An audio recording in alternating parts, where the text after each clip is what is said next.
c'est ça la vérité Farba Ngom nag jom la am fulla la am ak personnalité yàlla mu seetaan portugais bu jigéen yàlla na yàlla mu seetaan portugais bu jigéen toq ci noppam Sénégal bokk ci mu leer rassurez-vous Sénégal bokkul ci 10 pays yooyu noonu mu bind seen tur dina defaraat peut-être beneen liste mais liste bi génn mardi bii passé amul turu Sénégal 2 1600 yooyu ñu bind jërë ngeen jëf mbokk yi ci ànd beeg la voix des sans voix Walfadjri ñu ngi leen di nuyu bu baax a baax di leen ziar ñu dikkaat ak yéen sur les jeudis de Pape Sané tey moom Pape Sané nekku fi mais dañ koy wutu rek mottali li nga xam ne mooy liggéey bi tey ma ci ànd ak ki nga xam ne mooy Arona Niang nekk prof en histoire et géographie mais aussi consultant ci wàllum géopolitique boobu sax la ñuy waxtaanee ci li nga xam ne mooy adduna bi mais aussi ak l'arrivée de Trump fi nga xam ne mooy fële ca les États-Unis d'Amérique mu mel ni am na accord ak décret yu bëri yu nga xam ne fi mu toll nii njiital réew bu les États-Unis mi ngi koy jël ban impact lay am ci li nga xam ne mooy fële ci États-Unis ak ci li nga xam ne mooy ci monde bi d'une manière générale ma ciy ànd ak ki nga xam ne mooy Arona maa ngi lay nuyu bu baax a baax di la ziar bàyyi la nga nuyu ak suñu mbokku internet. waaw Seydina Omar maa ngi lay nuyu maa ngi lay ziar maa ngi lay jox sa wàccuwaay maa ngi nuyu aussi ñëpp ñi ñuy seetaan à travers les différentes plateformes yi digitales yi am yëpp. di nuyu aussi tous les Pikinois di nuyu aussi à toute la jeunesse sénégalaise et à toute la jeunesse africaine. waa Pikine nga quoi. waaw Pikine oui. le sang samay gars yi ñu ngi fa. le sang est vert et rouge. waaw là-bas. waaye li leen géejawaay di def métti nañ trop métti nañ ñun ñëpp mais bon nañ muñ rek ay jekkonte la quoi géejawaay aussi et dans Pikine bon politiquement moo tax ñu diviser géejawaay de Pikine en 1996. Absolument. mais le département était Pikine géejawaay. moo tax Limamoulaye nekk géejawaay tribunal bi nekk géejawaay préfecture bi nekk géejawaay. absolument ça veut pas dire que ni Pikine amu ko woon mais bi division bi amee. infrastructure yooyu noonu géejawaay la fi féete géejawaay la tabax yooyu nekkoon. moo tax bi géejawaay jëlee indépendance mu yóbbu loolu lépp. comme aussi ni Kër Massar amee indépendance 2022 moom it yóbbu yéen benn parti bi. donc c'est Pikine le Sénégal. c'est Pikine le Sénégal loolu moom waxu ki nga xam ne mooy Arona la mais voilà su ma demee ba Pikine damay nuyu sama benn confrère di Seydina Bilal moom sama promo la moom tamit mu nekk journaliste di def liggéey bu am solo ci li nga wala boog entretien bi jëmalee ci wàllum géopolitique maa ngi koy wax sànq ñu gis lu nga xam ne moo am fële ci les États-Unis ki nga xam ne mooy Donald Trump nekkoon fi président am benn mandat mu jógee fi ginnaaw loolu ki nga xam ne mooy Joe Biden moo ko wuutu ba ñun ñëwaatee ci élection yi ki nga xam ne mooy le retour de Donald Trump ñu amaat ko fële ci Maison Blanche ban jàngat ngay def ci loolu américains yi ñoo bàyyi woon Donald Trump américains yi ñoo ko falaat. bon tout d'abord loolu mooy l'information bi nga xamante ni moom la ñëpp dégg moom la ñëpp joxe mais dans chaque information il y a une autre information qui se cache derrière cette information. Comme on est au 21e siècle et on est dans une guerre médiatique informationnelle moom la ñuy wax la guerre des satellites. Des radars. Celui qui détient l'information contrôle l'économie, contrôle le monde. En quelque sorte, ñi ni jox information yëpp ils sont dans des organisations yi nga xamante ni ils veulent pas parfois partager des informations yuy dem à l'encontre de ñoom ni ñu bëggee àdduna bi doxee ko. dafa am ñi nga xamante ni ñoo fi nekk depuis avant la naissance même de Jésus-Christ ñu benn organisation bu ñu tuddee les Khazars. boo xoolee ñoo noot ñoo téye àdduna bi ñoo yor information bi ñooy wax ñooy buum ñooy fal ñi nga xamante ni ñoo fi bëgg nekk. mais parfois nag yàlla njuuy leen ci ay calcul indi keneen ku nga xamante ni programmé wul ko woon ci seen doxalin. rarement lay am mu am kenn ku nga xamante ni day jóge fële ci àll bi du bokk seen schéma ñëw perturber complètement la charte. ku mel ni Donald Trump ku mel ni Poutine c'est des gens yi nga xamante ni programmé wuñ ko woon. parce que ñoom ils sont pour la vérité et rien que pour la vérité. Malheureusement Trump arrive au pouvoir en 2016 déjouant tout leur schéma, toute leur mission, tout leur schéma, tout leur calcul. Donc qu'est-ce qui s'est passé? Lui, il arrive en se cachant derrière une organisation composée de militaires patriotes qui sont au sein de l'armée, biir CIA, biir FBI, et de vrais patriotes, des Américains yi nga xamante ni ils sont là pour non seulement pour Dieu, pour la religion, pour la droiture, mais aussi pour dëgg. ñoom ñoo constitué benn force.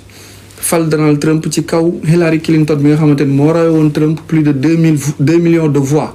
Comment est-ce possible Hillary Clinton rawee Trump plus de 2 millions de plus de voix ba pare moom mu gagné biir vote américain dafa am beneen vote ci biir vote boobu noonu moo tax élection américaine tuddul élection présidentielle mais élection générale la tudd. les grands électeurs yi ñuy woote. voilà dafa am ñuy wax les grands électeurs ñooñu ñoo fal en masse Trump te ñooy États-Unis donc ñooñu lan lañ doon xaar ci Trump comme son nom l'indique trompé mu ñëw changer complètement schéma bi nga xamante ni lobby yi ñu ngi ko doon doxee. Sur les 47 présidents que comptent les États-Unis seuls 4 ñoo ci nekk ay chrétiens orthodoxes. 43 yëpp ils ont été financés portés et mis au pouvoir par ces organisations. Trump vient avec ses propres moyens, avec l'aide des patriotes militaires américains, mais aussi par des chrétiens orthodoxes, des croyants, des musulmans et des juifs croyants. Ñu porté ko mais aussi ñi nga xamante ni ils étaient là pour Kennedy parce que Kennedy faisait partie des meilleurs présidents américains finalement assassinés parce que dafa bokkuloon ak ñoom gis-gis. Ce même Trump a subi 12 coups d'état yu institutionnels wala physique yu échoué ak 53 chefs d'accusation yoo xamante ne dañ ko traîner en justice. Amul benn bu mu ci perte moo gagné yépp tout. Maintenant on se pose la question pourquoi 2016 à 2020 il y a eu pas de guerre.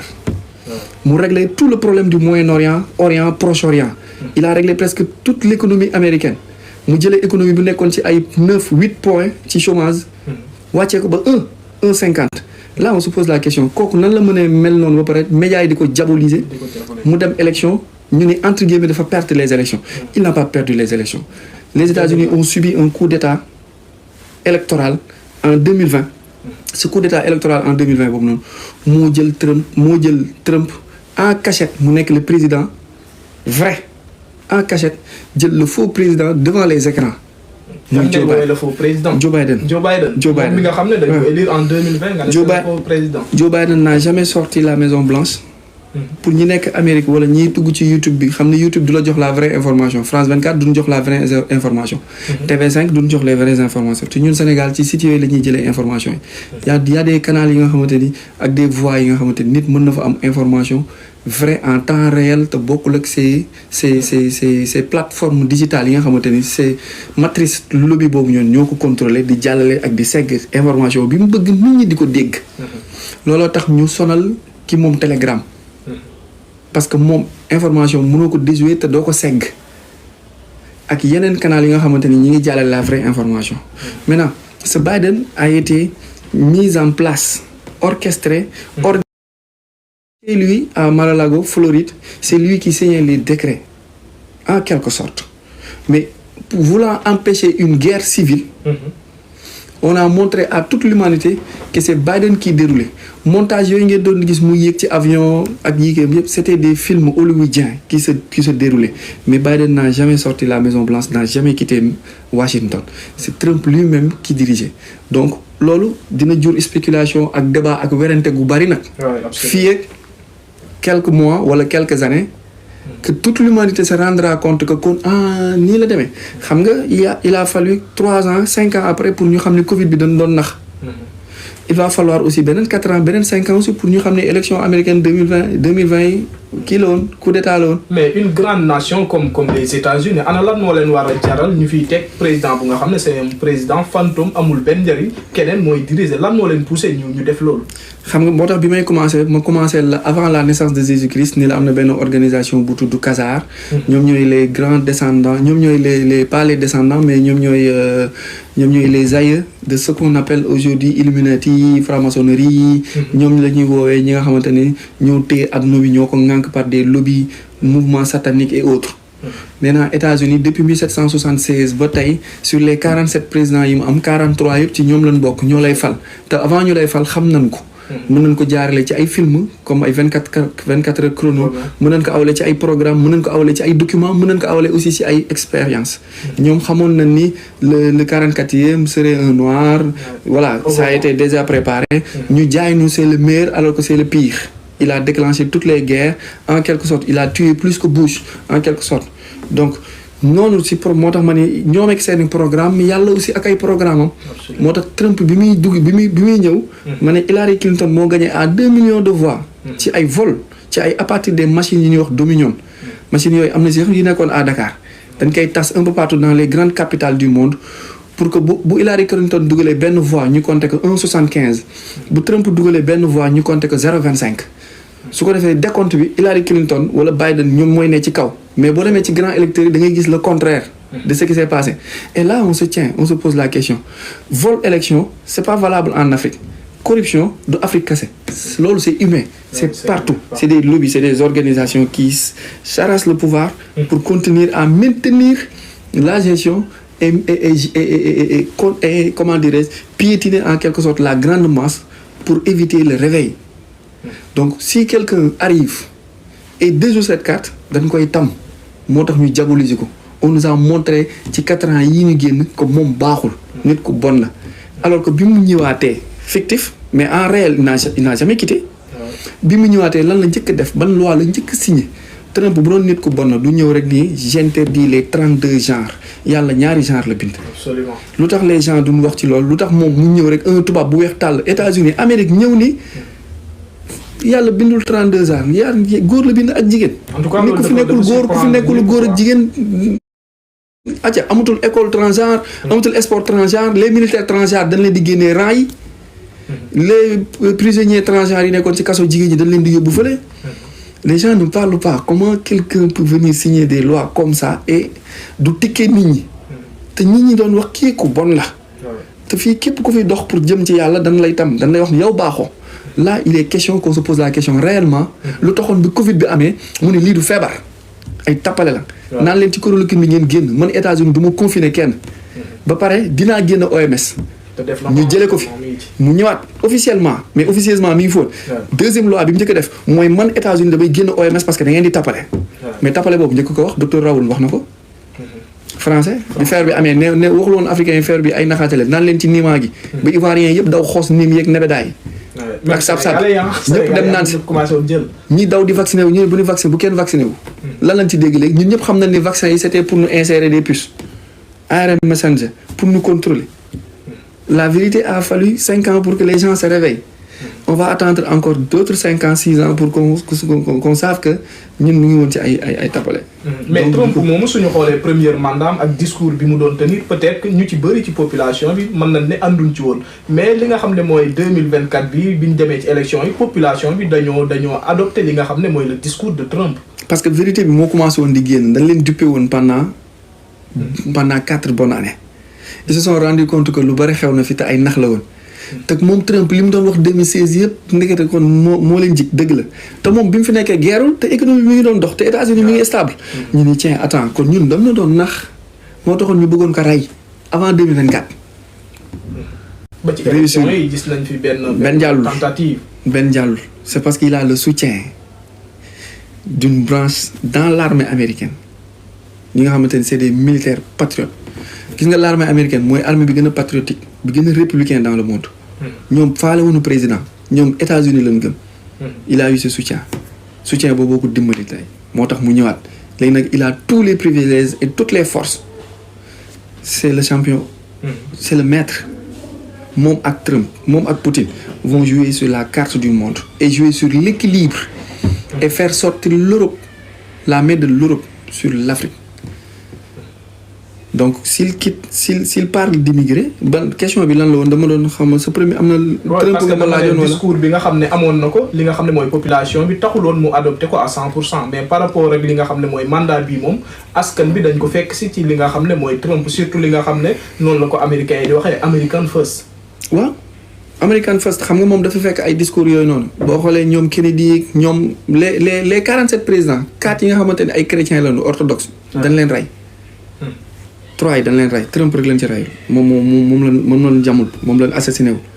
bi muy prêter serment gisu leen Trump jël loxoom teg ci Bible bi. pourtant c'est un chrétien orthodoxe pourquoi il n'a pas mis sa main sur la Bible. waaw te loolu lu am solo la ci constitution bu les. constitution États-Unis prêter serment. am na Zabour am na Tawret am na Bible am na Coran. ça dépend ci religion bi nga doon ñu tegal la ko. mais moom xam na ni Bible boobu ñu teg c'est pas la Bible de Isa ibn Mariam. moom xam na ni du bible orthodoxe boobu ñu fa teg bible satanique la moo tax tegu ci loxoom il a préféré jurer comme ça et partir parce qu'il connaît comment il a fait pour connaître c'est parce que dafa am une forte organisation qui s'est tournée autour de lui pour indi ko teg ko fi pour ñu jële fi bon teg baax léegi nag il va falloir ñu jaar ko ci ñoom les leaders politiques yi am envergure ñu mel ni ku jiite Russie ki jiite Chine ki jiite Inde ki jiite Afrique du Sud ki jiite Brésil ki jiite Égypte ki jiite Éthiopie ki jiite Iran ki jiite Corée du Nord ñu jël ces présidents là ñu def benn lobby bu mag bu tudd Alliance patriotique mondiale ñoo nekk jamono jii di teggi loxo bon ci kaw nit ñi di indi loxo baax ci kaw nit ñi parce que pendant plus de 2000 ans le monde souffrait depuis ñi chassé Esa doon ko dàq Jésus-Christ doon ko jàpp ñooñu ñoo doon xeex le prophète Mahomet ñooñu ñoo doon xeex le prophète Moïse donc c'est une même famille c'est une même chaîne moo continuer léegi nag yàlla day def ni am na xam bu ngeen fa yeggee di noot dina am fa xam bu fa yeggee ay nitam fipp jug lu ñuy wax les enfants de Dieu les gens du bien ont une force une mainmise maintenant sur le pouvoir satanique bi nga xamante ni moo téye adduna bi ci lañ doon dox ci naxe ci lëndëm takk suñuy bët takk suñuy nopp jàngal nu lu amul gëmloo ñu lu amul waxloo ñu lu amul les gens commencent à rendre compte que nous étions dans un monde faux la réalité va sortir et pour faire sortir cette réalité il faut le faire passer par les dirigeants des États forts très forts pour que ñuy mën di dóor ci table bi par la force ñuy exécuter di appliquer ay lois moo tax mu def 6 mesures bi mu yegsee les 6 premières mesures OMS Paris climat frontière bi transgenre bi ak OMS mu ñu lii moom day génn bu ci nekk ñu càmbar ko mais li ngay wax sànq mooy voilà pouvoir satanique bi nga xam ne ñoom bëgg nañ ko fi génne est-ce que dina nekk lu nga xam ne lu yomb la parce que li ñuy faral di dégg mooy le nouveau ordre mondial te loolu puissance yu bëri ñoo ci nekk mais aussi ay lobby yu nga xam ne yu am doole la mais est-ce que loolu xeex bu ba mu jógee fi dina nekk lu nga xam ne lu yomb la d'autant plus que dafa dem ba askan bi dañ ko adopté. xeex bi du tey par exemple bu ñu waxee les gens ni Mark Zuckerberg moomul Facebook les gens vont se dire Facebook appartient à la CIA Mark prête-nom la woon ñoom xeex bi commencé nañ ko depuis les années 2000 bien avant les années 2000 xamoon na ni bu ñu yegsee parce que ñoom le pouvoir satanique dafa amoon benn mission bu tudd commencera le monde en 2035 commencera le monde en 2035 boobu noonu Trump moo ko génnee ci net bi biir CIA la ko fekk CIA moo ko couvrir sous coupole de l'Organisation des Nations Unies ñi ngi ko bindoon ci benn monument bu nekkoon Georgia mi ngi nekk à quelques kilomètres 40 kilomètres de Atlanta États-Unis dans presque toutes les langues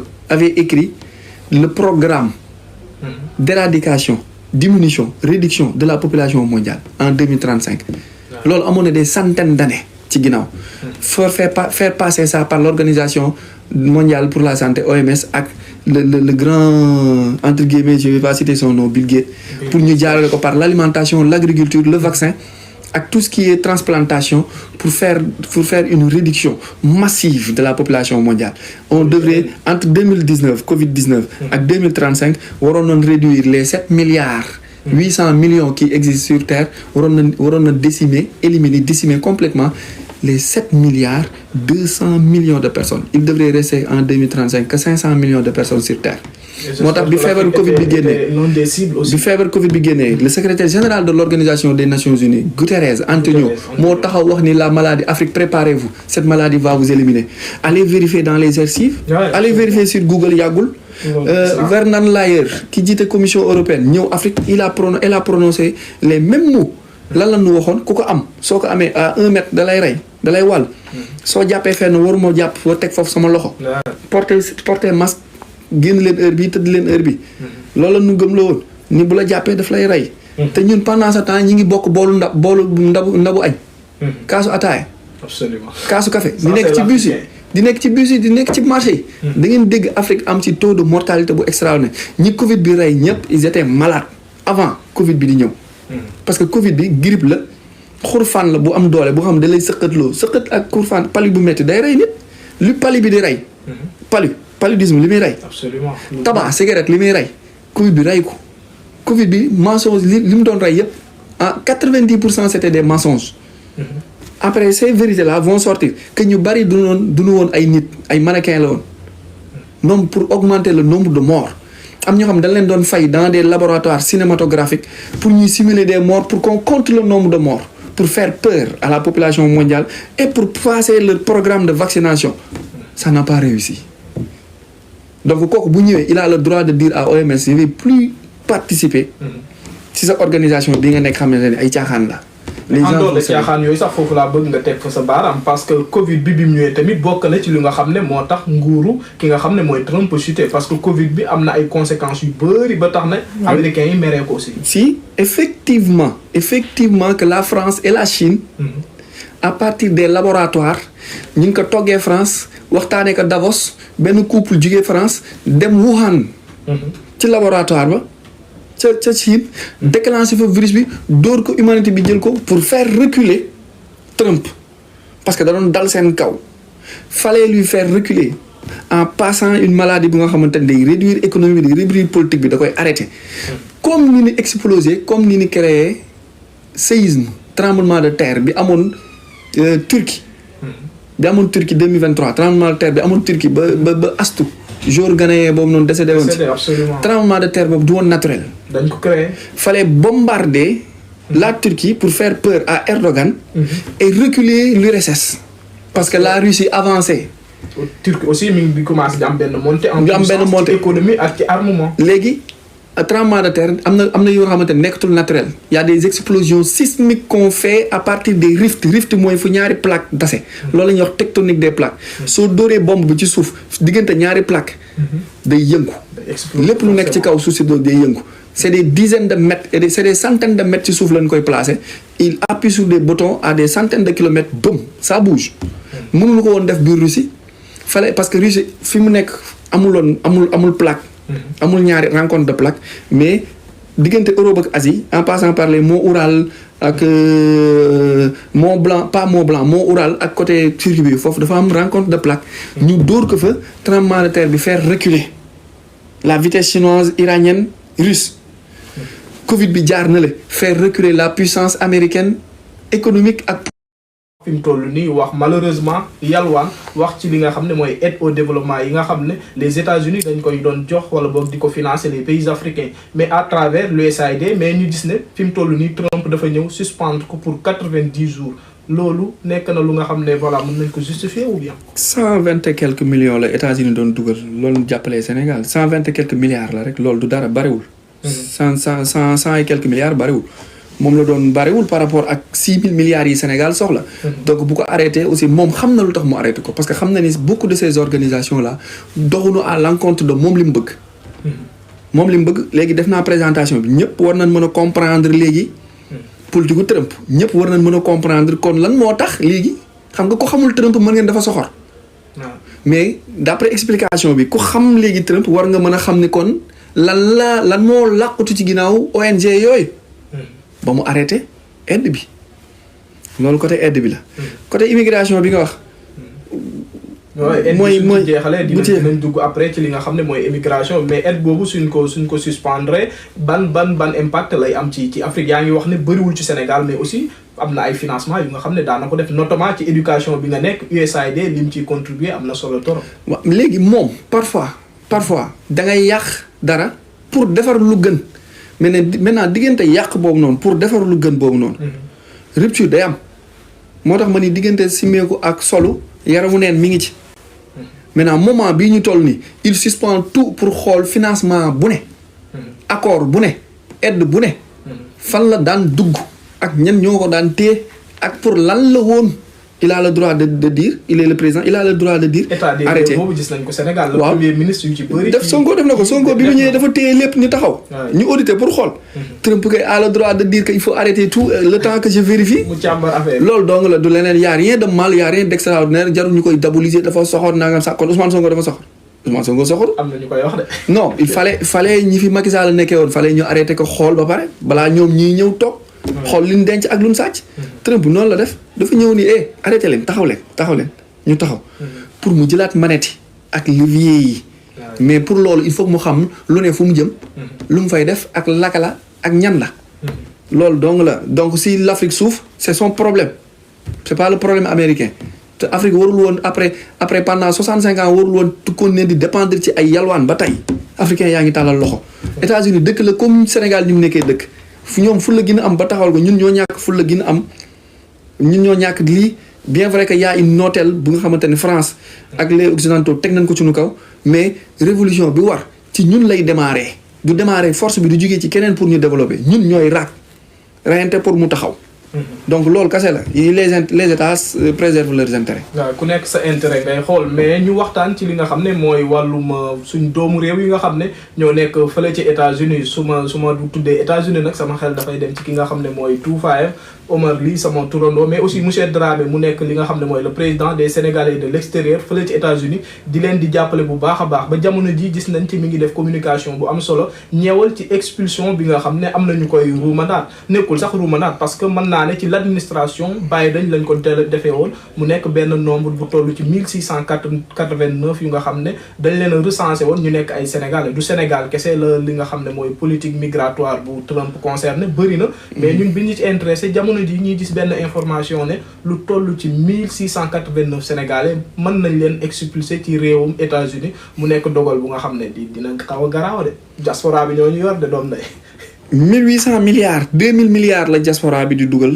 Sénégal xaalis bu bari la bu nga xamante ni lu bari lay constituer sunu PIB ak sunu revenu mais bu ñu demee ba am ay 1000 et quelques Sénégalais yu ñu fichier d'abord il faut régler une affaire il faut faire comprendre aux Sénégalais et à tout le monde que la liste des 10 premiers pays yi Trump bind nit day expulser seeni nit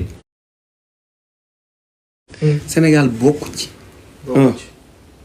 mu leer rassurez-vous Sénégal bokkul ci 10 pays yooyu noonu mu bind seen tur dina defaraat peut-être beneen liste mais liste bi génn mardi bii passé amul turu Sénégal 2 1600 yooyu ñu bind expulsable lañ bind waxuñu expulsé mën naa am ñu dàq leen lan wax mën naa am ñu dàq leen le temps ñu régler seeni cas ak seeni problème mën naa am sur les 1 million de personnes yu ñu war a dàq 1 million 400 millions de personnes yoo xam dañ leen di génnee ba ci liir bi soog a judd dañ leen di génnee am na ci 1600 Sénégalais expulsable mooy ñu war a mën naa am ñu dàq leen waxul dañ leen di dàq 3 pourquoi la question pourquoi 1 million de personnes ngeen da nga leen di génnee dëkk bi ba pare sur les 1 million de personnes Mexique Colombie Venezuela Brésil l'Amérique latine Panama ay Cuba tiens pourquoi on se pose pas la question pourquoi mu nekk ñooñu foofu sax bëgg naa fa ñëw parce que ci li nga xam ne mooy am na discours bu ma gis Trump def ko moom li mu gën a insiste mooy ñi nga xam ne mooy les immigrés criminal immigration ñi nga xam ne peut-être rey nañ fa doomu américain wala am nañ problème ak yoon ñooñu la gën a pointe li nga xam ne mooy le droit. léegi lu tax ñooñu la grande question pourquoi ñooñu pourquoi les gens bu ñu déggee benn information rek yam ci bunt bi rek yuuxu lan moo tax voilà duñu creuser wala duñu dem au-delà de cette information pourquoi mu ni day expulser day tëj frontière bi day dàq immigré yi rek ñëpp yanu seen loxo ni bu yaay kii ku bon la ku soxor la dina leen génnee lu tax ma leen génne mais la question pourquoi parce que il chasse les criminels trafiquants vendeurs consommateurs trafiquants vendeurs consommateurs de la viande humaine et des organes humains. lan ngay woowee viande humaine. comme ni nga ko déggee à partir du sud des États-Unis en passant par Mexique le plus grand trafic d'organes fa lay jaar nit day am problème xol am 70 ans yor ay milliards war a dee kii bi nu mu tudd greffe mën nañ greffer xolu nit mën nañ ko greffer ak machine mais loo mën a greffer ak machine kay muy artificiel mën nga ko greffer ak animal bu xaw a nuroog moom xar wala porc mais am na lu ko gën a gaaw mais bu nit hôpital yi France yeeg yeneen dëkk yi nit ñi nga xam ne dañ leen war a taal crématoire am na ñuy jaay seen i cër trafic d'organe moom ñi ngi jaay seen cër rein ñi ngi koy maye ñi ngi koy jaay xol yeeg pancréas yeeg foie beeg yooyu ñi ngi koy jaay noonu comme bu dee nit dem na ba nangu moom bu deewee ñu jaay ay organam jox xaalis bi waa këram maa ngi waaj a dee mais jaay leen samay cër xam nga boobu mën nga jàpp ni bu licite la am na bu illicite foo dem fekk ñu baax am na ñu bon bu illicite bi nag mooy jàpp xale yi ngay dégg ñi réer ak yu bari ci yenn dëkk yi ak pendant les guerres ramasse leen mais après lan lañ leen di def. Dans des hôpitaux dans des cliniques dans des kii yi nga xamante ni c'est très cher les milliardaires et autres là dañ koy jënd cher comment on va faire mais on va les faire comme des moutons et faire passer ce trafic là à partir du Mexique au sud ñan ñoo koy def mexicain colombien vénézuélien cubain panamain brésilien ñooñu lay dàq noonu la taxoon premier mandat mu tabax mur. Et les gens ne se posent pas la question pourquoi il a construit un mur. Congrès bi bañ ni ko am États-Unis amul budget bu mu tabaxee mur mu ni man je vais le faire. ci xaalisam ci xaalisam. Absolument. Parce qu'il savait il n'est pas mauvais il est bon il empêche que bon bi nekk ci àdduna bi lay nekk di dagg. mu tabax mur ba mur bi dugg mur bi en bronze xam en métal ba mu dugg ci biir géej gi ba pare nee na état d'urgence lay def ci suufu frontière boobu noonu mooy day jël une partie de l'armée américaine mu yóbbu leen ci frontière parce que xam na ni à partir des tunnels maintenant il creuse des tunnels à des dizaines de kilomètres ci suuf avec des voies oto di daw nit ñi di dox ñiy def le trafic ci suuf il va tout arrêter maintenant ces sénégalais expulsables yooyu ngay dégg noonu boo xoolee seen mbir ba ci biir danoo nekkoon en connivence ak link avec ces mexicains et ces colombiens là moo tax mu ne il va les chasser c'est ça le problème de l'immigration point. oui parce que ku nga xam ne dafa dem di liggéey di contribuer ci réew mi jàpp naa ne loolu dafay nekk un plus sax sur les américains mais souhaité wuñ ko kenn ñu lay génnee. réew ñi jaar Nicaragua. ñi dagg avion ñi dagg billet d'avion. dem duñ ci dàq kenn. duñ ci dàq kenn. kenn du ñibbi laaj leen amul benn problème ña ngay lekk di naan di liggéey di wàcc. lii manipulation bëri na si quoi. den demu ci.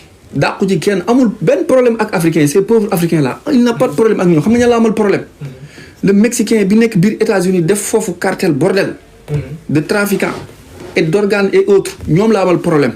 léegi nag boo ci xaritoo Sénégalais bu xaritoo ak ñoom. ñu lay jaay ñu lay jox ci drogue bi. wala ñu lay jox ci organes yi ngay jàllale yooyu di am weccit buy ñëw du xool sa nationalité yéen ñëpp lay tonni.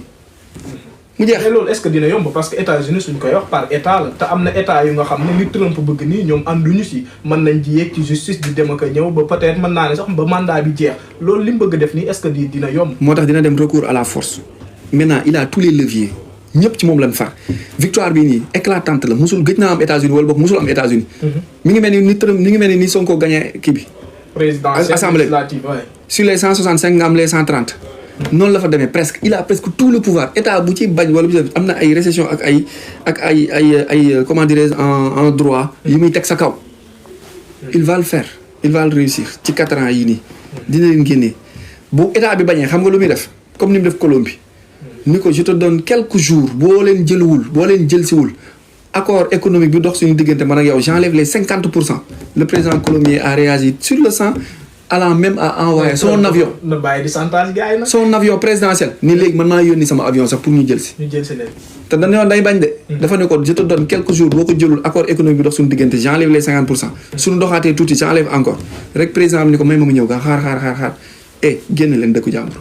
le problème va se régler. suñu jógee ci Colombie boobu daf may permettre ma dugg ci li nga xam ne mooy Cuba nag ku koy wax sa xel dina dem ci li nga xam ne mooy la guerre froide. guerre froide ku ko wax États-Unis ak l'Union soviétique ñaar ñooñu bi guerre bi amee États-Unis jàppoon nañ ne Cuba dafa nekkoon benn zone stratégique bu nga xam ne les Russes mënoon nañ fa ñëw wala boog l'Union soviétique implanté fa seen ay missiles ak loolu lañ leen doon toppee ba ñu defoon ko li nga xam ne mooy embargo mais ñu gis ne Donald Trump dafa ñëwaat rek ci décret yu mu njëkk a jël dafa ñëwaat def li nga xam ne mooy Cuba ci liste noire wala boog liste rouge bu les États-Unis. Fidel Castro la règlement de compte la bu mu am ak Fidel Castro. ak États-Unis y a un règlement de compte bu yàgg. bu nga xamante ni depuis Kennedy la. Trump est un fils de Kennedy. son meilleur ami est le fils de Kennedy. John Fitzgerald Kennedy Jr. Ils ont une mission. Trump déclassé na la mort de Martin Luther King. I have a dream. déclassé na la mort de Kennedy. dañ leen di attewaat. son meilleur ami est John Fitzgerald Kennedy Jr. Leur première mission mooy retrouver leur mémoire de leur père. assassiné te loolu ça a passé par Castro de Cuba. Un règlement de compte de 1960 1965. moom la ñuy régler en 2025. waaw waroon na mën a jeex. ñooñu ku ray sa baay wala ku assassiné sa baay si rayin bu ñaaw bis boo demee ba am moyen yu àttewaat di nga àtte ay sëtam sëtu kaka rey wala doomu kaka rey. mais est-ce que population yi war nañ ci souffrir. non duñ ci souffrir il va régler ça, il va régler le problème. non non le Cuba va gérer son problème à côté, Trump va gérer son problème à côté. beneen problème bu nga xam ne Trump nag mi ngi koy jéem a régler Trump temps yi téye na réew mi nag muy wàllum Capitole ku ko wax sa xel dafay dem ci li nga xam ne mooy élection yi nga xam ne Trump perte na ko biñ demee ba taal Capitole bi am na ñu bëri ci ay ñooñam ñu nga xam ne dañ leen a jàpp moom sax mi ngi doon dem ci li nga xam ne mooy wàllum yoon mais fi mu toll nii ay jegeñaale ñëpp Trump daf leen a bëgg bàyyi maanaam yoon dootu leen toppee dara ci dossier yooyu loolu tamit est-ce que nekkul abus de pouvoir en quelque sorte. ñi attaqué woon Capitole bi. waaw. Il y avait des policiers complices ci biir yu civilu mais il y avait des policiers yi nekkoon ci porte bi yu comprendroon ay nitu Trump mission la dafa am ay ordinateurs yu ñu soxla woon Hunter Biden ak Pelosi seeni machine lan soxla woon information yii nii may partager ak yéen yu ci bari seen ordinateurs yooyu la nekkoon yooyu lan soxla woon ñu ànd ak foule bi policiers yi ubbi bu ngeen xoolee vidéo yi am na ñuy simuler ay tir après ñu jug ñu mel ni am na ku ñu dóor bal mu jaaxaan policiers yi daw ñëw topp ko wéy étouffé. bi pousse bi jugee dafa jug dox. la police était complice parce que xamoon na ni Trump dañ koy sàcc pour ñu am accès ci ordinateurs yi ak données yi pour récupérer ces données là ñooñu la ñi si bari si ñoom la ñoom gouvernement Biden bi nga xamante ni c'était fictif xam nga amoon na 2 fois 2 mesures la dafa am ñu nga xamante ils étaient pro Biden doon def. am une partie de l'armée américaine ak des décisions américaines. décision américaine yi faroon ci Trump doon décider. léegi nag pour régler leur sort on les met dans des cachots yu nga xamante ni y a pas de problème bi mu ñëwee daf leen génnee parce que xam na ni ñoom li ñu doon def noonu ci mission bi la bokkoon donc rien ne s'est passé. attaque la woon moo amoon riposte moo am organisation ci biir attaque bi. léegi yegsi na xam na ni ay tappale la woon léegi jeex na bàyyi nañ leen ñu libre. dara jotu leen. en tout cas Trump moom fi mu toll nii moom comme ni ma koy waxee sànq rek lëmbee na réew mi mais li nga xam ne moom lay doxal tamit am na ay puissance yu nga xam ne duñ ko ci bàyyi faaw ñu contrecarrer ko ku ne États-Unis fi mu toll nii ñi ngi wax première puissance économique di nga wax li nga xam ne mooy la Chine tamit fi mu toll nii am na benn montée en puissance bu nga xam ne am na ko ñenn ñi sax des fois dañuy jàpp ne Chine fi mu toll nii ci wàllum économie bokk na ci voilà mën nañ ne mooy le premier Chine ak États-Unis est-ce que jàpp nga ne fi mu toll nii ñoom ñaar li nga xam ne mooy concurrence bi ñu nekk na concurrence bu nga xam ne du jur ay coono ci yeneen dëkk yi. dafa am ñaari Chine. comme ni mu amee ñaari États-Unis yi ma la expliqué woon léegi. ñi doon xeex pour Trump bu baax bi. ak ñiy xeex pour Biden bu bon bi. Trump bu baax bi gagné léegi Trump bu baax bi dafa nekk di defanteeg Chine bu bon bi mais pas Chine bu baax bi parce que le dirigeant chinois. Xi Jinping. noonu la tudd waaw Xi Jinping. le dirigeant chinois Xi Jinping. mi fi nekk am na ay vidéo ay images yu passé récemment il y a 2 semaines 3 semaines. l'ancien président Xi Jinping dañ ko fekk ci réunion parlementaire ñu jàpp ko.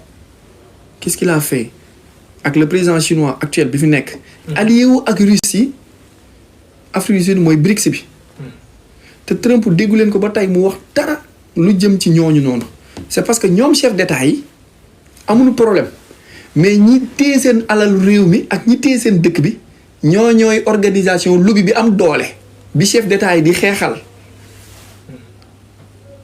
xam nga ndax analyse boo ko jëlee ci Chine ak États-Unis da nga yaakaar ni dañoo am problème alors que Trump moo am problème ak ay chinois yu téye lobby comme ni président chinois bi amee problème ak chinois yi téye lobby bi ñoom la nekk di xeexal mais du Chine ak États-Unis mais c'est des organisations internes c'est des mouvements c'est des lobbies internes yi ñu nekk di dindi seen loxo si pas mal de choses yu ñu téye yi noot nit loolu kese la cette rivalité là ñoom télé yi ñoo koy yuuxu wax ci kaw pour créer pour dévier pousser nit ñi à ce que ñu nekk ci débat boobu spéculation wala ñu nekk ci détails yi wala ñu nekk ci affaires yi wala pour yokk fitna ni non on va aller vers une 3e guerre mondiale c'est juste pour détourner l'information réelle. en tout cas 3e guerre mondiale moom du yomb parce que l'équilibre de la terre bi nga xam ne am nañ ko fii nii ko bombardé muy Chine wala Russie ak ñëpp dafa la koy joxaat rek quoi.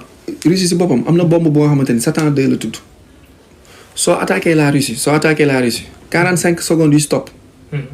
c'est des bombes intelligentes de 5e génération soo attaqué la Russie ñoom comme intelligence IA bi ni mu développé nii rek soo attaqué la Russie bombe yi xam nañ ni la Russie est attaquée 45 secondes yu si topp sitôt toutes les villes européennes de l'Ouest seront bombardées automatiquement donc ils vont pas toucher 3e guerre mondiale bi mooy lii ñu nekk di wax nii mooy guerre informationnelle bi pour maintenir woon àdduna bi ci nooteel bii nii jeex na cette guerre a pris fin jeex na 4e guerre mondiale la ñuy dugg moom la ñuy jéem a lijjanti mooy lan mooy après l'information bi naka lañ koy def ba mu dugg ci nopp ñëpp moo tax boo demee ci bible bi dernière partie bi apocalypse la tudd mooy la révélation lii ñuy expliqué yëpp mi ngi foofu ñu tax soo demee aussi surat 40 wala 44 Durkhan la fumée dans le Coran aussi Sidi Lamine bind na ci benn livre. jeex na moom ici il connaissait très bien Sidi Lamine am na lu mu doon xamante ne sax mënu ko woon wax bu baax am na xam da ko doon xaw a parce que jàppoon na ni yenn vérité yooyu ku ko doon wax voilà quoi moment boobu mu ko doon waxee c'était très risqué de dire cette vérité mais maintenant les gens le savent plus que moi man je détiens aucune information j'ai aucune presque information ay information Arona li nga fi joxe de ay révélation de taille la yu nga xam ne peut-être ñu ci bëri ci internautes yi sax mi ngi leen di jaaxal xam naa dinañ gën a pousser li nga xam ne mooy la réflexion mais man li ma neex ci l'arrivée de Trump rek jànk yaa ngi koy wax mooy wàllum góor jigéen ñi mais en dehors de ça mooy li nga xam ne mooy wàllum guerre parce que gis nañ ne Trump dafa toog rek gis nañ ne li nga xam ne mooy Israël ak Palestine am na benn cessez-le-feu bu nga xam ne fi mu toll nii askan bi ñi ngi ci jàmm ñu ci bëri ñu nga xam ne dañoo dawoon seen ay dëkkuwaay ñi ngi commencé di revenir jeex na nee na leen bu ngeen bëggatee guerre guerre leen seen guerre bopp ñun doomu Amérique yi mënutuñ fi nekk di dem ci guerre Afghanistan Iran Irak ñi ñuy rey ci guerre jàmbur ñibbisi leen nee na ngeen ñibbisi xaalis boobu ñu doon jël des centaines de milliards de dollars yooyu ñu doon def ci budget États-Unis pour muy alimenter ay guerru jàmbur nee na xaalis boobu va servir de kii de liggéey régler problème chômage ak économie bi moo tax mu ni make America great again parce que xamoon na ni Amérique au sommet te depuis Clinton Bush ak Biden Amérique dafa nekk di def nii moom bi mu ñëwee moo tax mu ni remettre l'Amérique encore au sommet plus haut make America great again loolooy patriotisme mais pas nationalisme loolu patriotisme la mooy man sama dëkk dinaa fexe ba mu raw dëkk yëpp ku ñëw nag mën ngaa ñëw ku mu bëgg mën ngaa bëgg sa réew mais man sama réew moo may gënal sama réew moo ma gënal du yéen dama leen di génnee ci réew mi nationalisme mooy yéen bokku leen da ngeen di toogee ne États-Unis melting pot la regroupement de plusieurs entité la moo ko def ñoom mënul def nationalisme te nationalisme tend vers un capitalisme extrême te nationalisme ba vers te capitalisme extrême boobu noonu day créer nationalisme extrême day indi siis ak iñaan day indi ay guerre ethniciste day indi rayante alors que yow mën nga teg patriotisme bu nga xamante ni tu mettras l'américain et les Amériques au sommet de tout le monde maintenant ñoom ñii ñëw di foutre en quelque sorte le bordel ñoom la bindal liste recensé leen war leen génnee réew mi jeex na mais kii sénégalais bi ñëw jaar Nicaragua rayante dang-dangi sama ñoom copain Bader dang-dangi ba yegg sama gars yi bëri na dang-dangi ba dugg ngay ñëw ni ko naan da ngay génnaat dëkk bi déedéet Bader Michigan neex na trop toogal gérer Trump du la génne Trump kay bu mu laal sama gars yi damay bañ a citer ay tour mais sama gars yi fi mu toll nii xaw nañoo jaaxle trop mais beneen jaaxle bu nga xam ne voilà gars yi amoon nañ ko mais ñu ngi jàpp ne mën na jeex muy aussi le problème de l'Ukraine parce que Ukraine ak ki nga xam ne mooy Russie ñi ngi xeex mais xeex boobu yëpp ñi koy gën di taal mooy l'OTAN te OTAN boobu États-Unis daf ci am benn poids bu nga xam ne daf ko ciy peser te moom Trump bi mu ñëwaatee gis nañ ne guerre yi ñu ngi wàññeeku affaire yi ñu ngi jeex kon jàpp nga ne guerre Ukraine bi tamit mën na am saafara ci ay fan yu néew. Trump avant muy prêter serment nga dégg Israël def cessez-le-feu. annoncé nañ ko waaye. dafa wan seen loxo li nit ñi war a xam aussi mooy Hamas bi ñu jàpp ni entité palestinienne la. Hamas du entité palestinienne. Hamas entité israélienne la. bu sol mbubbu palestinien doon ay palestiniens di xeex pour le compte de l'Israël. Ah bon? C'est des traîtres. lépp lu Fatah mas a teg Yasser Arafat décision bu nu mas a teg Hamas moo teg contre bi ba pare ils se disent palestiniens gis nga j'ai vu comment ils ont imprégné et interprété ak imprégné l'organisation ils ont pris des Palestiniens qui se réclament palestiniennes alors que c'est des milices israéliens te bu ngeen dem à la table de négociation dañuy toog lépp lu Palestine waxtaane à la minute suivante Israël xam na ko parce que ci biir Palestine ñiy xeex indépendance bras armé bi deuxième bras armé bi ëpp doole c'est des renseignements des généraux pour Israël c'est ça le même problème avec Rwanda ak Congo. maintenant bàyyi ba métti na Rwanda Congo métti na trop mais maa ngi woon ci ki nga xam ne mooy Poutine tamit gis nañ ne fi mu teg loxo moom teggeeku ko benn yoon mais maa ngi koy wax sànq est-ce que jàpp nga ne donc guerre bi mën na fi yem avec l'arrivée de Trump. jeex na Poutine guerrewul woon pour rey russophone yi wala ukrainien yi. Poutine bu ñu ko laajee looy def mu ni opération militaire spécialisée laay def. bi nu OMS contre Ukraine da doon raxas da doon laver te dafa bàyyi ba à 1 an 2 ans arrivé Trump di waaj a ñëw mu accéléré ko. Ukraine moo nekkoon tampon bi base àdduna lobby yi gën a mag Ukraine la nekk ak Cuba ku ne da nga am compte ba war a rendre Cuba moo tax États-Unis noot Cuba xam na taxawaay bi mu am.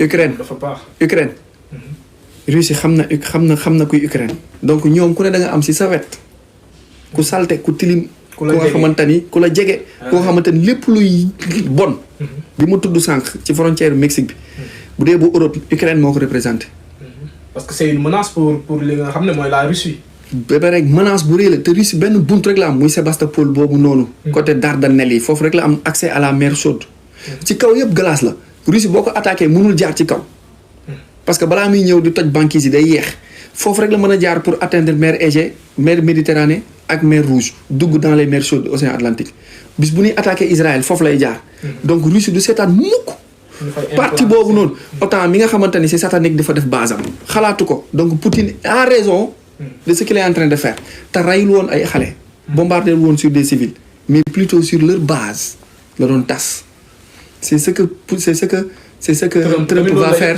ak Cuba parce que bu ngeen seetloo Cuba nan la mën a nekkee embargo ba pare yor les plus grands médecins les plus grandes universités fan la Cuba jëlee mooy ba bu fekkee dañ ko embargo tëj ko yorul dara Cuba ñu ni c'est un pays pauvre amul dara ba pare mu yor les meilleures organisations la fan la jógee. question boobu posé naa ko en 2020. loolu la. réponse bi 2025 la mi ngi nii loolu la. 2020 man problème Ebola Guinéen bi ñëwoon Sénégal am Ebola. hôpital principal loolu ko fajee Eva Marie Coll Seck yàpp ko ci avion delluwaat ko Guinée lan moo tax ñu ne Ebola fépp fu mu jaar képp ku mu dendal da lay wàllu maladie bi lu tax benn cas boobu rek la amoon c'est parce que les vaccins étaient ici